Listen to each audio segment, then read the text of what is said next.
L'idée, au lieu d'avoir trois rangées d'aimants, donc les aimants, en fait, on va du nord au sud.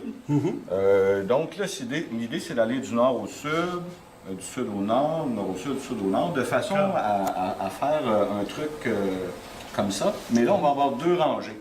Donc, en fait, une rangée de pastilles dans un creux magnétique et l'autre rangée de pastilles aussi dans l'autre creux magnétique. Ce qui va donner une stabilité au train, c'est-à-dire quand il va arriver dans la courbe, il ne voudra pas aller comme ça parce qu'il va se faire repousser par la première rangée. Il y a deux rails, finalement. Il y a deux rails, en fait. En dessous, tout ce qu'il y a, c'est deux aimants. Donc, deux pôles nord qui se font face. Et ici, sur chaque pilier, j'ai des électroaimants. Donc, quand les deux pôles nord arrivent en plein vis-à-vis les électroaimants, il ne faut pas que j'envoie du courant parce que ça va se repousser comme ça. Donc, j'attends qu'il soit 2 mm dépassé à peu près. Et là, à ce moment-là, il va y avoir une composante vers le devant. Ah! C'est la propulsion.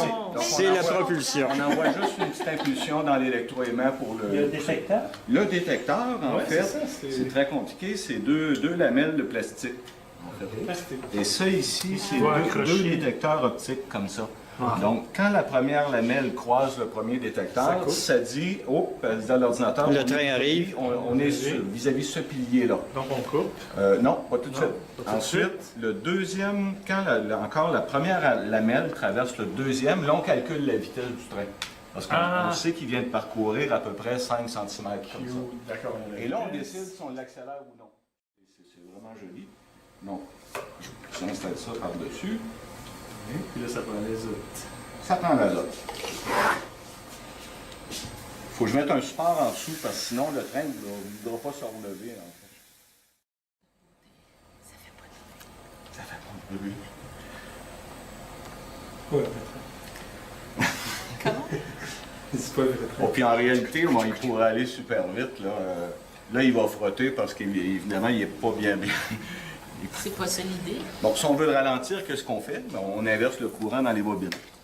Simplement. Donc, au lieu de donner une petite impulsion vers l'avant, c'est une petite impulsion vers l'arrière. OK, j'imagine que n'a pas besoin de beaucoup d'énergie. Presque pas, en fait. Ça utilise presque pas d'énergie parce qu'on accélère juste pendant quelques millisecondes.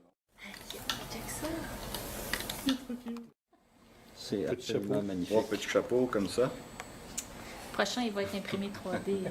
Ah oui, c'est ça. Oui, probablement imprimé 3D.